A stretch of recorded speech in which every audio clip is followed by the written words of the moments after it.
Guys, sinong mahilig sa chicken inasal and buffalo wings? Tikman nga natin. Bagay ito guys kapag merong kalamansi, lagyan natin ng oyomansi. Ayan ito, chicken inasal.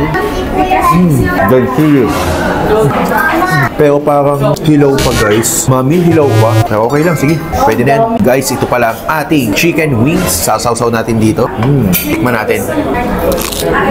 Grabe. Pero parang hilaw pa din. Hilaw pa din. Ayun guys, kita nyo, hilaw pa din. Hilaw pa din. Kuya, gutom na gutom pa naman ako. Tapos yan, hilaw. Papaprito pa natin to. Ayan, makikita nyo guys. Kuya, hilaw pa din. So guys, ito yung kanina nating order. Naluto na nila. Ano ito kuya?